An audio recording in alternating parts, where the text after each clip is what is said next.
You're tuned in to the MtG Cable cast, where they cover Magic, the Gathering Finance. All right?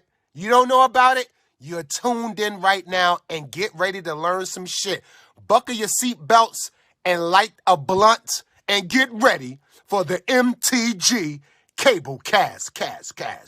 Starring Reptar and Thirsty, them onion head motherfuckers.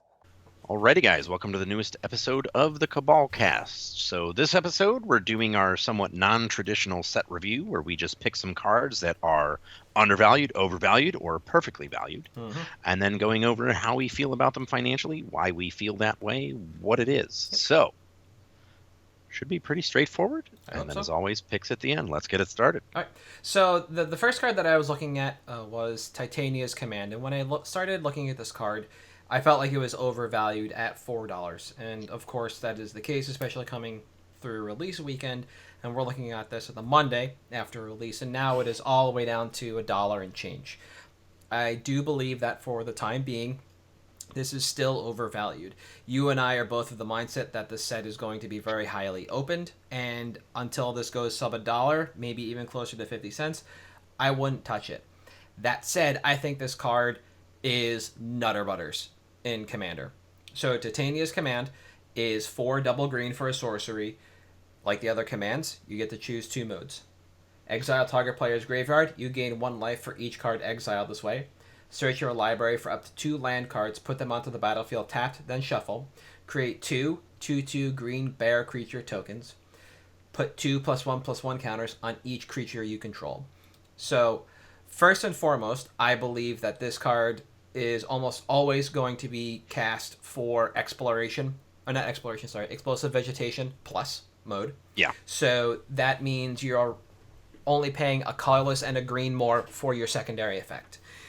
And as far as the 4 mana value double ramp spells, explosive vegetation, migration path, and I can't remember the one that gets gates from Return to Wrath. Yeah. I think the up until this point, migration path was the best one because you could cycle it away later in the game when you were running at a basics. This lets you get any land, so it's always live. And when you want to play a landfall decks or multicolor decks, 3, 4, 5 color decks, being able to go and get your triomes or what have you that are kind of missing from your mana base to plug the gaps is going to be super important. It is very difficult for me to talk about everything this card does for that mode because it does so much. Any 2 lands is a very dangerous ability. The second mode that I think might be most common is the win the game mode in put 2 +1/+1 counters on each creature you control. That turns every 1/1 into a 3/3 and scales very well across the board. So this card plays immediately very well in a lot of decks. This also can play against Reanimator with the first mode where you exile a graveyard. The extra life is kind of gravy. I think that is there to be pointing towards constructed play. Like WotC just needed a constructed mode, so there you go. And create 2 2/2 green bear creature tokens, I think was just somebody saying, we need something. Yeah. It doesn't matter. Just give us something that is above rate. And when you examine it from the perspective of explosive vegetation and leftover mana, it's still above rate because a grizzly bear costs a colorless and a green, which is what you have left over, and then you get a free colorless and a green tacked on with that in the second grizzly bear. So overall, I think price-wise, it's still overvalued.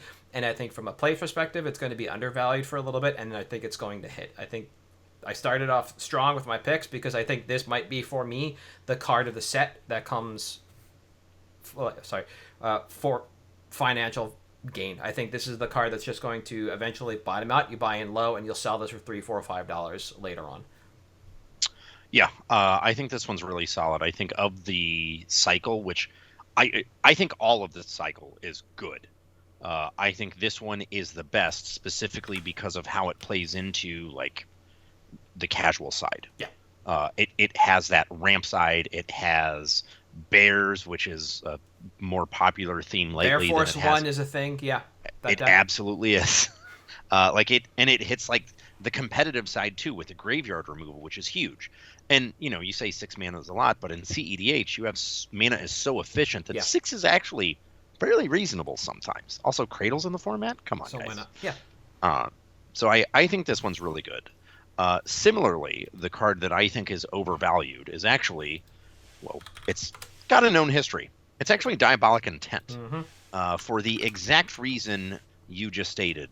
It's sitting at $8 right now. Make no mistake. I don't think this is going to be highly opened. I think this will be single-handedly the most opened set in the history of Magic, and will continue to be so for a while, even if we get serialized cards in future sets. Because the more they do something like that, the less special it becomes, the less people want to deal with it. Mm-hmm. Now we have it. I was at Philly this weekend, and someone opened the 420 Bonesaw.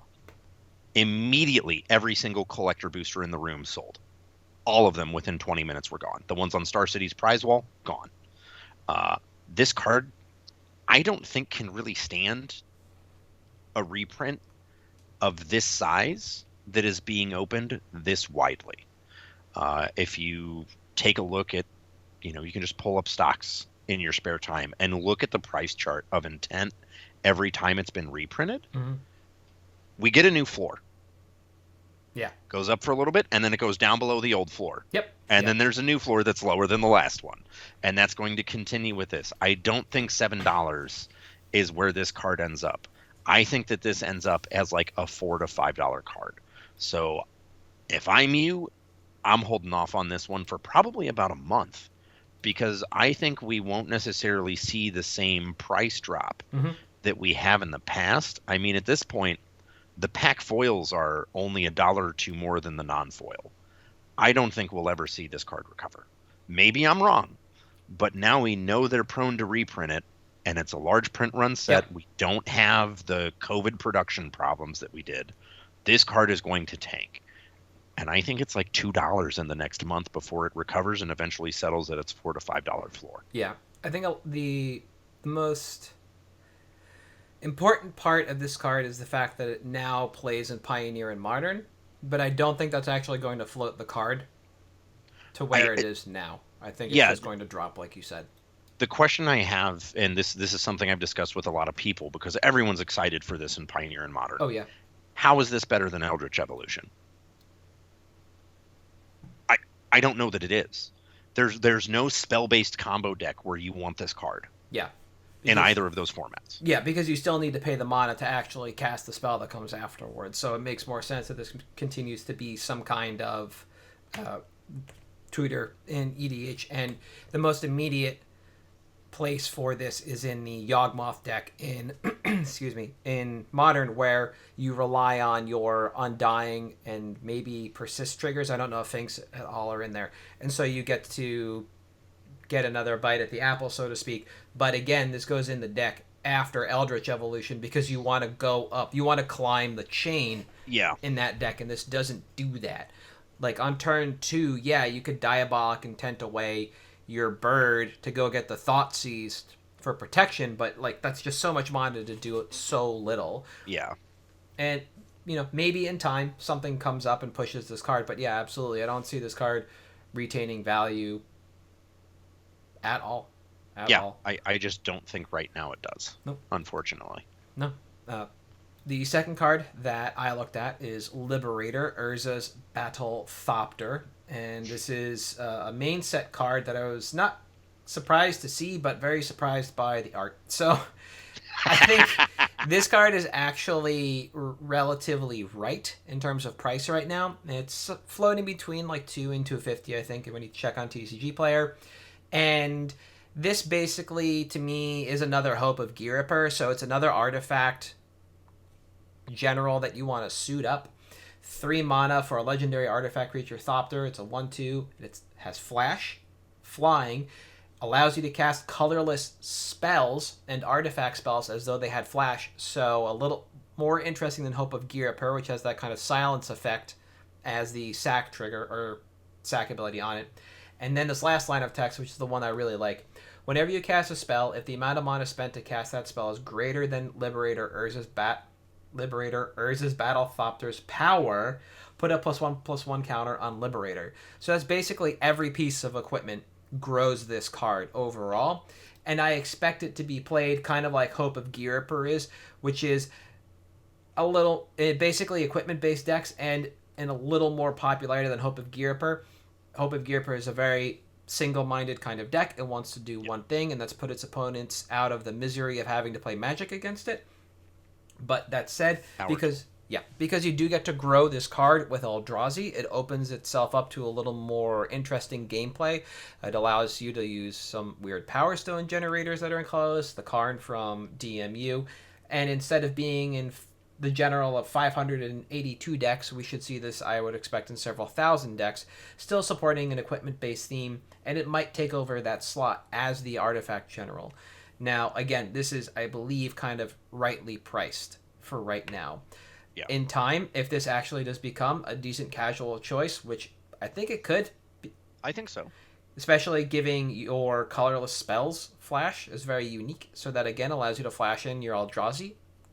And if that does happen, if that does get pushed, if this is not the very slanted general that Hope became, then I can see this again creeping up to like $3, $4, $5. But this is a card I'm definitely looking to keep an eye out for when I'm behind a booth or when I'm looking to trade. I think this is a card that has the opportunity to have decent velocity behind it very early on and be a long-term gainer in price overall. Yeah, I think this one's really solid, and I think it's, the most...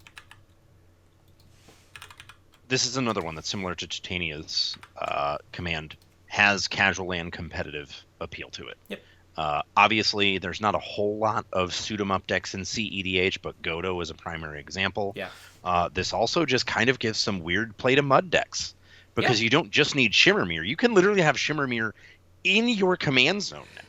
So you can have some surprise gotcha moments with stuff that you may not have otherwise be able to have. And it creates some very interesting gameplay.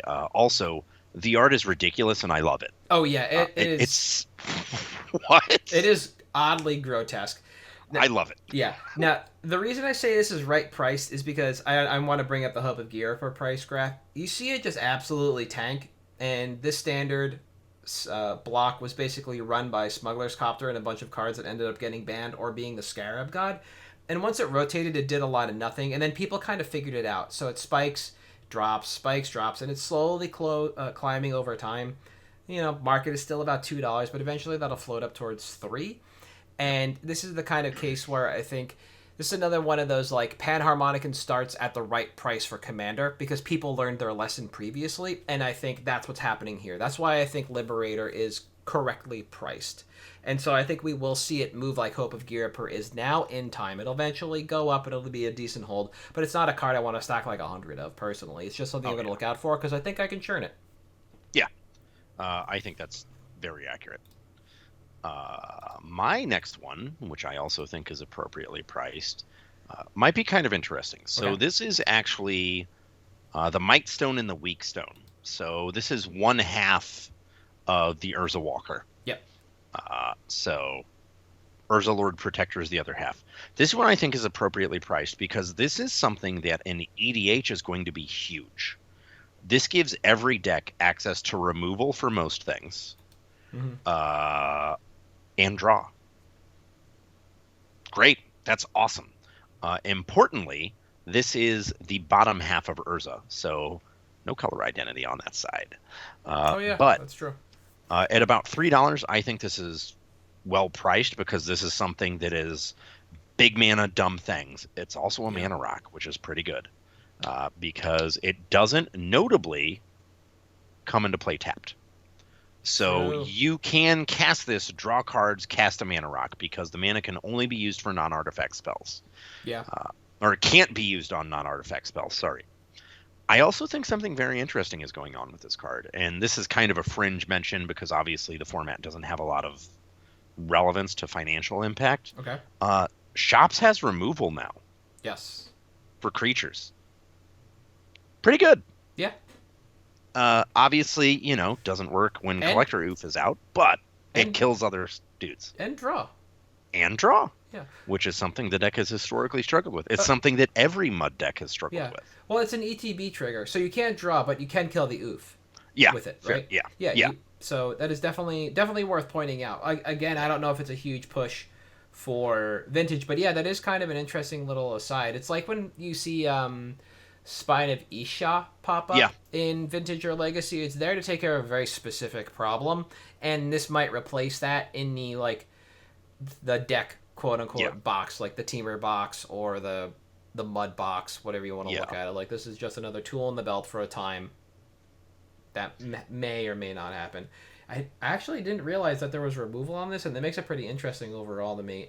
And the only thing that I dislike about this card is that it's another one of those weird caveats on how to spend your mana.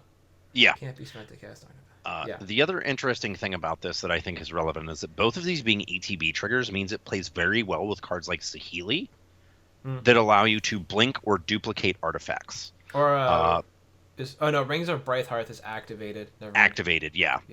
But it lets you have recursive draw and recursive removal that you might not have access to otherwise when using things like that, which I think is pretty interesting in like a value-oriented deck. Yeah.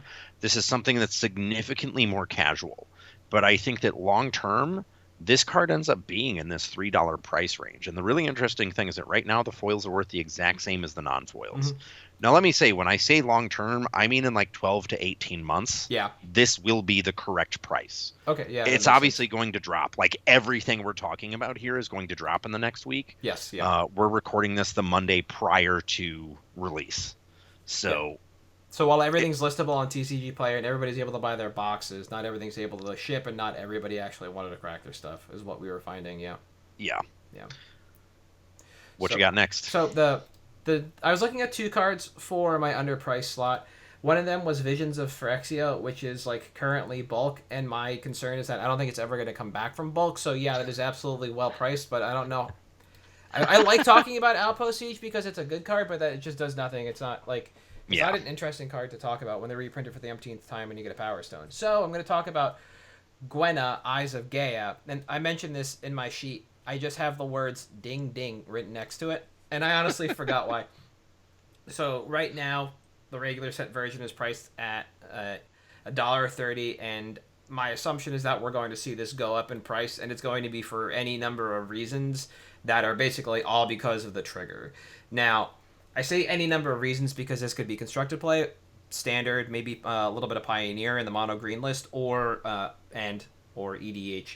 So Gwenna costs 2 and a green for a 2/3. Legendary creature, Elf Druid Scout. So right there, this is your commander, and it actually kind of makes sense to place it there instead of the 99, because you're not playing this in an Elf deck, really. And we'll get to the trigger and why that this doesn't go in an Elf deck. It has an activated ability to add 2 mana in any combination of colors. Spend this mana to only cast creature spells or activate abilities of a creature or creature card. So this is a little bit behind the curve in terms of ramp, but you get a better body for it for 3 than you usually get when it comes to 2. But the trigger is what I think sells this card. Whenever you cast a creature spell with power 5 or greater, put a +1/+1 counter on Gwenna, Eyes of Gaia, and untap it. So that basically just allows you to chain through creatures. That's why I don't think this goes in an Elf deck. You just want to play this in the big dumb green deck, and that's a lot of what EDH is now for green. And it's certainly what your picks have been for the last 3 months. Look, I gotta type, and that's a lot of what happens in the Pioneer deck. On and off from mono green is there's just this glut of cards with power like 4 through 6 that get played somewhere between the main and the side, and this is kind of an interesting look for a deck that does want to ramp with Nykthos. And while this isn't Nykthos to make that huge burst of mana based on pips, you do get some extra power and the ability to untap it, so it does kind of combo out quote unquote really well that way. I don't think this is like Savala levels of ridiculous and thus the price tag associated with that. But I do think because this has play in a number of constructed formats, it has play as a commander immediately in that format and a little bit of play in the 99. I think that for $1.30 or what is most likely going to be about 75 cents in a week or two, that's going to be well underpriced for this card in the long term. And this is one of those things where if it's going to be the commander, I think the set version is not the right version to look at. I think it's going to be either I guess there is only the full art, right, on this card? Yeah. There's the full art. Just the full art. Yeah, and that might be the version to look at. It's about $2 right now, which I think is still underserved for this card overall, but I would wait to see that drop into the like $1.50 range before moving in on it. But this is just one of those things. It just plays to this huge swath of the format, like everywhere. Like, not even considering the invisibles. So. No, I think this one is good. It reminds me of I forget the card's name. From Baldur's Gate 2, the hardened scales. Oh, the other hardened scales. Yeah, the other hardened scales that's on a creature. It's just a good effect on a creature, which has obviously been a staple of Wizards forever. But this is something that it has that casual appeal. I could see it in some of the like Selvala Bro Storms and CEDH. And like you said, it could even be constructed. I mean, Rishkar saw a ton of play. Mm-hmm. And Rishkar was basically this. It grew, it made mana, it made other stuff. Like, it's checked a lot of these boxes, and constructed drove that prior to EDH driving the price. Yeah, I didn't even think about this. Is basically a tidier Rishkar package because you got 2 counters to give things. So you would make 2. So 2 creatures would make 1 mana each. This is making 2 mana right off the bat. Yeah. They would only make green. This makes it in any combination. And they would also get a little bit bigger. But every time you play your Verdant Gear Hulk, this gets bigger naturally. So exactly. It's really good, really tight. Love it. Thank you. Mine, for what is underpriced, is Saheeli Filigree Master. So this one I love for multiple reasons. So 4 mana, 3 loyalty starting, +1 scry 1. You may tap an untapped artifact you control. If you do, draw a card. Obviously, this either shuts off a creature or shuts off a Howling Mine or a Mana Rock, which is not great, but it lets you filter. Then we have a -2 that passes the ultimate Planeswalker check, defending itself. Makes 2 1/1s with flying. The most important one to me is the alt.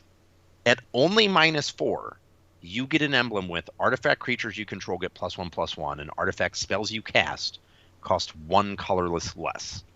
Now, it's real easy to get that to go off. She comes in 1 loyalty short, so presumably, after 2 turns, you can alter. Yep. Or 1 turn, really. On the 2nd turn, she's out. We've seen an emphasis on artifacts. We're going to see another year of releases of emphasis on artifacts. That's not a secret. And it seems that, we were in an enchantments theme era, then we've been in a creatures theme era forever, and now we're getting into artifacts. This is something that I think is underpriced because 1, this has huge casual appeal. And 2, we have so many cards that are going to synergize with this that we don't even know yet. Yep, yeah. Over the next 12 months, we are going to get so many things that work with this. We may see stuff that untaps or taps and has effects. There's just a lot of things we can do to abuse this. It's in Izzet, which is obviously a very popular Artificer theme, or Artificer color combination. It slots into Grixis, which is obviously an artifact shard. It does a lot of things that you want a walker to do, and it's Saheeli, who is like this, I don't know, I guess Magic favorite planeswalker or something. I don't really pay attention to casual stuff enough to know. My bad. I just think that this in about 12 to 16 months is probably going to explode in price because of EDH. I don't think it's something that we see a lot of play with on 60 card. I just think it is absolutely bonkers for EDH because we already know that artifacts are, everybody's favorite combination or 2-card combos because they just go in every deck. Yep. Yeah. Great. This filters, it draws, it makes dudes, it makes advantage in every possible way, and it's a mythic. And once it gets out, and this is something that I wanted to touch on, you and I agree this will be one of the most open sets ever. Yeah. I think that what's going to happen is once everything's opened and there's like a little bit of a lull and it gets out, hey guys, there's no more of this. We're done. There is no more, none whatsoever. I think you may see some of this stuff start to go up then. And I think that the low-hanging mythics, such as Saheeli Filigree Master, are exactly where you're going to see the movement first. Gwenna, I believe, is also a mythic. No, she's a rare. No, just a regular rare. I think anything under $3 is where that movement happens first. Yeah. And I think that this is something that right now, sure, it's a little bit high at $3. It'll probably dip down to like $150 to $2. Not a huge number difference to me. Mhm. I think long term, this is easily a $5 to $10 card. And again, long term, 12 to 16 months, just based on timeline, production, everything else. I think it's great. Yeah. Nope, I like it overall. I don't know why, but for some reason, Is It Artifacts never really clicks as a deck type for me, despite the fact that it is the fourth most common theme for Is It Commanders on EDH. Like, this is ridiculous.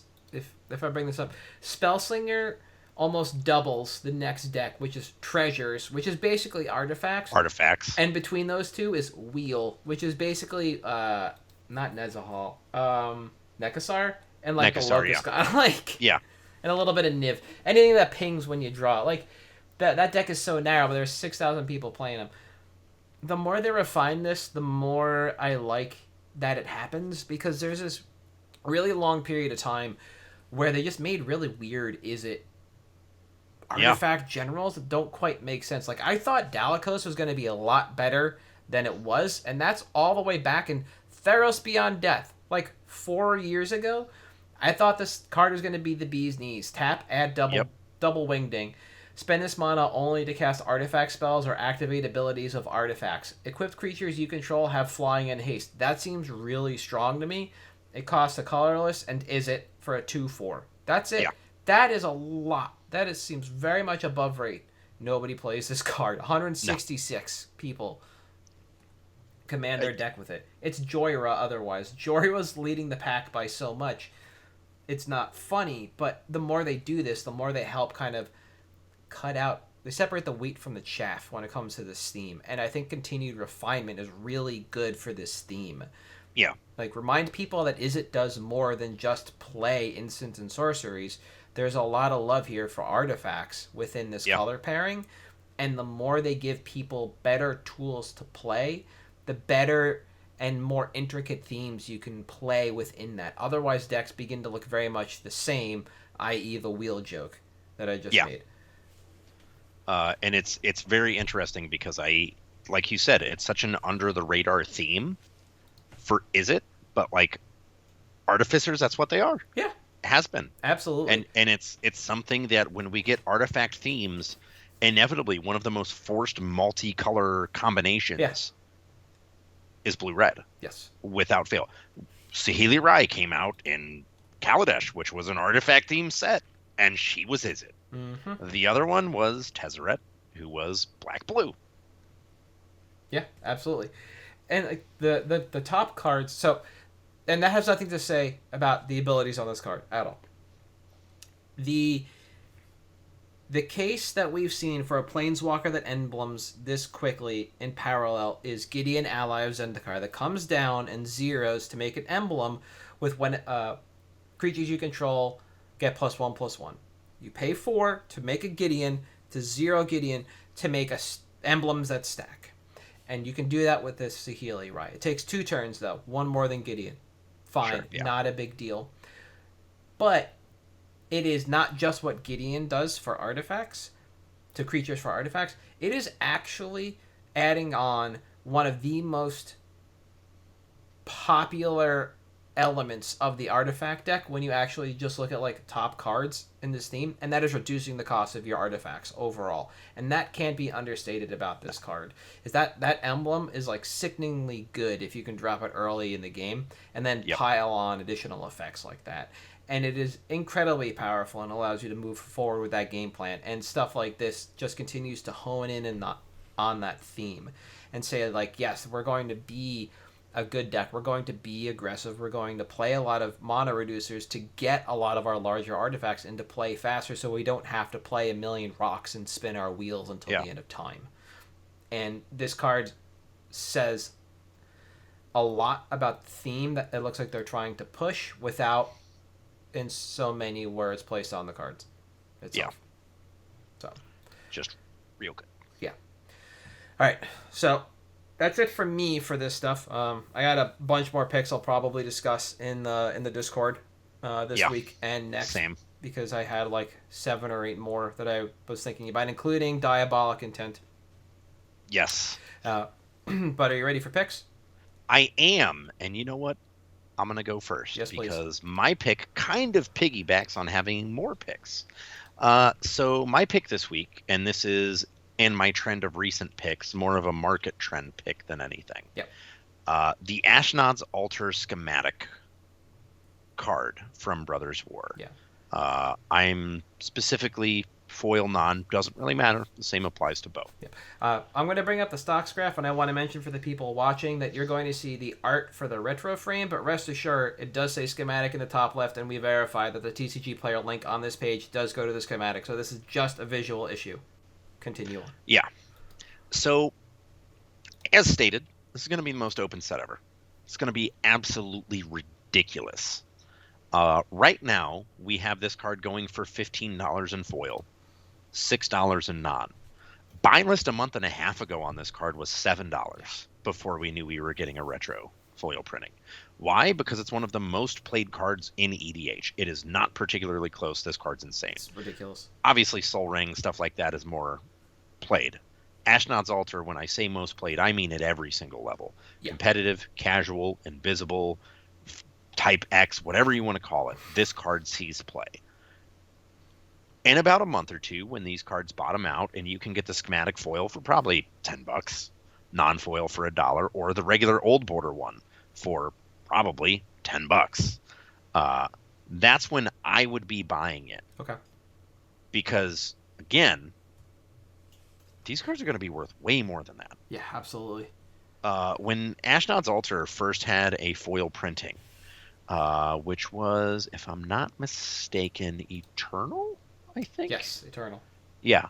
That card quickly, blew up in price when it first released. And it's been sitting at, the $30 to $50 range for a while. But this art's way better. The schematic version is effectively, and this is worth mentioning if anyone hasn't noticed, it is just the Eternal Masters art, obviously, as, a line drawing. This is something that I think long-term is going to be very desired, and I would not be surprised if in 12 to 16 months, timeline with everything else from this set, we're looking at a $15 buy list on this. Because it is something that I think is unique. It's interesting. More and more people are starting to latch on to what looks good to them. Yes, yeah. And rather than max rarity or, oh, here's an invocation, because and this is something you and I have harped on, it is so hard because there are so many versions to pick the version that's going to pop that to me it's look, it's schematic, it's unique, it's cool, let's just go for it. That's the one I'm targeting. Mm-hmm. Now, this is true of all of the schematic cards. I think overall in the market, all of these are good. Gilded Lotus, Swiftfoot Boots, Chromatic Lantern, Scrap Trawler, any of them are just a really good pickup in the next month or two. Quantity-wise, all of these are EDH cards. Mm-hmm. There's some Pauper cards in there. I guess Chromatic Star is technically Old Border and sees play in Tron lists. But you really probably only need 4 to 5 of most of these. Maybe more if you go in on some of the more affordable ones. Mox Amber, another example that I think is going to tank so hard. Yeah. I'd be looking at 4 or 5, as many as 10 at the most. Mm-hmm. But it's something that I think has a lot of room for growth because of how low it's going to be when it bottoms out. Yeah. I think a lot of these will effectively be bulk rares because of how open the set is going to be that will, of course, recover. Gilded Lotus prime example. We talked about it, I think, sometime last year, where every single time it comes back every single time because it's that played by casuals and EDH. Yep. And as we all say, they drive the market. Yeah. I like these picks because they stand out as a nice service notice of you don't have to buy immediately. You can give it some time, let the market settle, see what happens. Because right now the optics are on the serialized versions, and people are popping for the serialized versions because that's where the hotness is. So stores are loading these up, individuals are loading these up, and it is a fight to the bottom, but it's also going to be kind of swampy down there when we get there. And yeah, you'll absolutely have the opportunity to make a little bit of hay across the board. Like we talked about before the show, I'm looking at specifically ones to play in various formats, mainly modern. So I'll be taking the star and the worms, some other odds and ends. And a lot of what I like in the retro frame is very much my taste in this art. To the point that you made, I dislike that some of this art is actually just recycled and they didn't do a whole lot to it, which is the worm coil engine. But I just like the schematic behind it because I'm a homer for that card. But then there are cards like Goblin Charbelcher, Chromatic Star, even Staff of Domination that might use very similar art. What's another one? Lodestone Golem. That art is almost 1-to-1, but they added a lot more detail to it that makes it a little more interesting than just the generic art. Door to Nothingness is so close to the original version, it's barely different.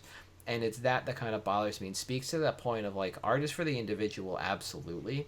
So you need to figure out if you're going to go in deep on some of these, which one of the ones you think is the best overall for sometimes your local player base. And if you start to see them on camera a lot, then maybe those versions. Yeah. And give this a little bit of pause, because this is like the secret layer issue. Which ones do you buy for financial gain? Well, what we've been seeing recently is the ones that have the best skins for the game. That's it. Whatever skin is the best. Yeah. The Fortnite one, I believe, did really well. The League of Legends reskin did really well. People are going nutty for the new cat set that's coming out at Anniversary Philly, whatever it is, but we don't know how we're getting that one yet. And we're kind of in that position, exactly like you said. So this is a good time to kind of learn that lesson of like, what skins, generally speaking, does the general populace like, and kind of go from there. My pick is yet again what I believe is a foundational commander card, and I know it's a continuous use of a nebulous term, but when we're looking at cards like this, it's just kind of like, oh yeah, moments. And this one's Reflecting Pool. For a while, this card was kind of non-existent in Commander because of the price point. It was only in Tempest, and then once more in like Shadowmoor or something like that. Yeah, so Shadowmoor. Very, very expensive for a very long time. And they reprinted it a bunch, most recently in Commander Legends. You see I have the stocks graph up, and just thankfully cratered the price of this card down to about $6-ish. It held well at $8 for a fairly long time. I thought that was the bottom. That's when I bought in. And lo and behold, I got hoisted by about 60%, and I'm absolutely okay. I am perfectly okay having a loss on this card right now because I believe in this card. So it's only been on my list for about 5 months. CK was buying 50 at $2.50. There are 182 listings on TCG Player for $7.83 market. Card Kingdom is now buying 88 at $4.40, which is up from my note taking of 82 at $4.20. Nice. So exactly. So we are up on both counts, and we are now at 304 listings on TCG Player at $5.57. So Card Kingdom, everything went up. TCG Player, quantity went up, price came down. And that's kind of to be expected as people exit a card from a set that they most likely cracked infinite of drafting. Right? You don't need... Remember when people drafted? Yeah, it's cool. You should try it. It's fun. Now, where does this card fit in the Commander format from a playability standpoint? Well, every single multicolored deck should play this as part of their multicolored land suite. It's a no-brainer. From a format standpoint, on the whole, there's definitely a tier ranking for multicolored lands in the Commander format, and after the small suite of multicolored lands that enter the battlefield untapped, this is next on the list and should always be. Now, that tier is very fungible depending on how many colors you're playing, and it could be very narrow, where you have dual lands and shock lands, the buddy lands, etc. at the top, then Reflecting Pool. It could be a lot more forgiving, like 5-color, where you have City of Brass and Undiscovered of Paradise and Monica Influence, all this other stuff, and then Reflecting Pool, which taps for 5. Vivids, turn Reflecting Pool on for 5. You then 3 and 4 colors are a little more difficult. You have your shocks, again, you have your duels, you have pain lands, etc. You have triomes. Reflecting Pool fits in there somewhere, but it's always at the top because it's just going to make 1 to however many colors of mana you can at any given time. This is one of the best lands you can play outside of monocolored decks, and the more colors you play, the better it gets. And like I said, there are only so many good 5-color lands, and Reflecting Pool is pretty close to the top of that list. And I think it actually kind of like it's a U curve, where Yeah. 2 and 5 are on the ends, where it goes way up, and like 3 and 4 are kind of somewhere at the bottom. Maybe a little more of a W, I'm not really sure. But it's just an outstanding card in the format. And I think just people forgot about it for so long because the price was so high. Now, as far as timeline is concerned, I brought up the stocks graph. We saw market price tanked while buy list rose. And so we need to get in now to be able to exit in the short term, which I believe is about 3 months. But historics show that we should be able to make profit anytime after that 3-month window. So velocity on this is about 500 near mint copies a month and about 100 LP a month. So we're really trying to like ride the crest of this wave. We want to get in before it starts to crash. And what I mean by that is if you get in after it starts to crash, the price has just gone up too high to make a decent amount of profit. If we're riding the crest, we're going to be able to ride it into a really nice profit margin before this like doubles up. And so I think anytime in the next 3 months is the right time to buy. After that, it's the right time to start looking to start to trade or sell.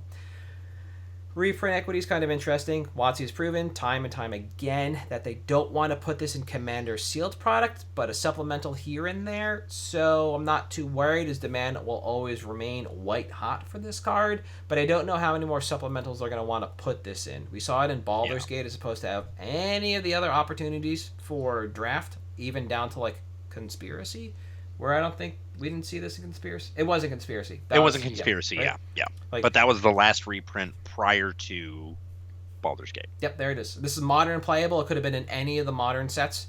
Modern Horizons gave us all those bridges. They could have given us Reflecting Pool too. They reprinted the Vivid Lands in Modern Horizons 1. City of Brass in Modern Horizons 1. They could have put Reflecting Pool in there as well. They chose not to. So they continue to prove that you just don't really want to do the Commander stuff, but maybe a supplemental. And so I would just kind of put the idea that this is ever coming back in any meaningful way just out of my head and not worry about it. Yeah.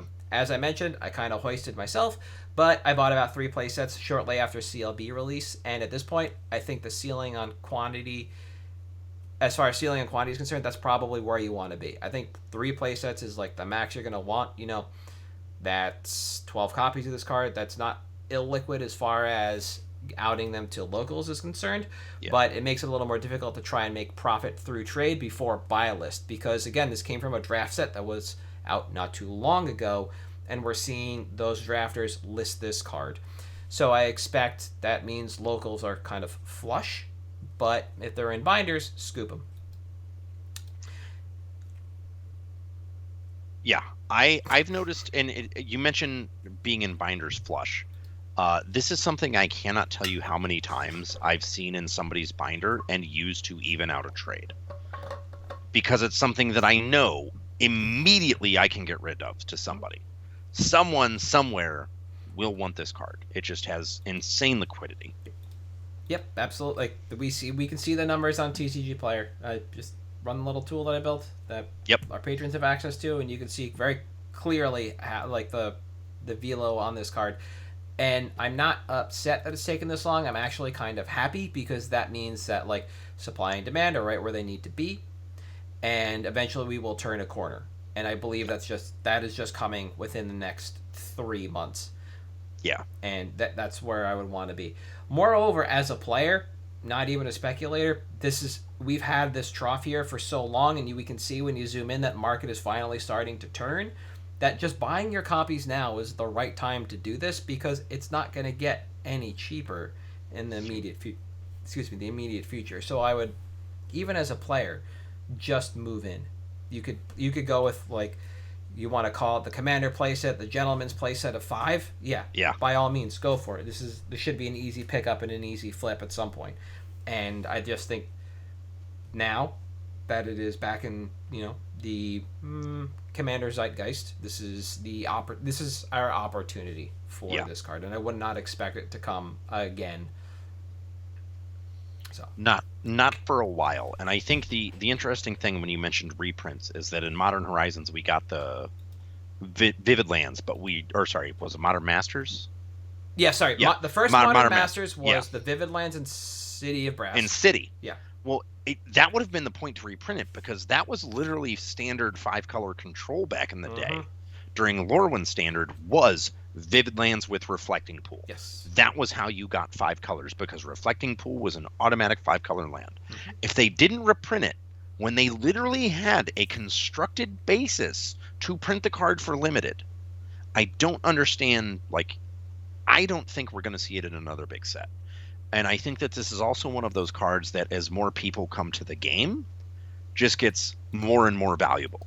Yeah. Because it's something that it is an affordable enough price point that I don't mind not proxying it in 5 different decks, right? Yeah, yeah. If I have a bunch of multicolored decks, it's, if it's less than $20, I'll just buy it. Mm-hmm. I don't want to proxy it. I don't want to swap my duels out. I don't want to swap my fetches out as a casual player, but I'll certainly swap out, I'll swap out my duels and fetches. I don't want to swap out a $20 card. I'll just buy another one. Yeah, to your point, new players coming to the game have more resources to them now than players did at any point in time. So as this picks up in popularity for use by players who self-report back to EDH Rec, they're going to see this card there, hopefully, all over the place. And so that is just an additional push over time. Whereas from Shadowmoor up until...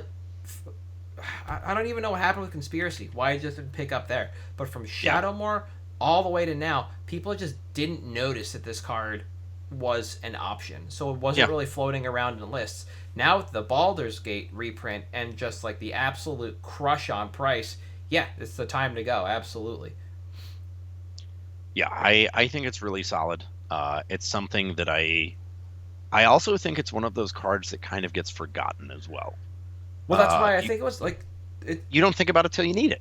Well, beyond that, it was just so expensive for so long. Like, people just counted it out of mind that, like, oh, nope. Because there was a point prior to the Conspiracy print where I think it reached like $30-$40. Yes, I believe that was the case. Either the Shadowmoor version or the Tempest version. I think it was the Tempest one. Yeah. Because I remember for a long time the Korean Tempest one was the most expensive one, and it wasn't particularly close. Okay. The Tempest one sat at like 10 for a while, but everything spiked to like 30 in the last year for some reason. Yeah. Yep. And it's just it has a price history there. I could certainly see it getting there again. I think it's a really solid pickup. Thank you. But that's it for me this week. You got anything else?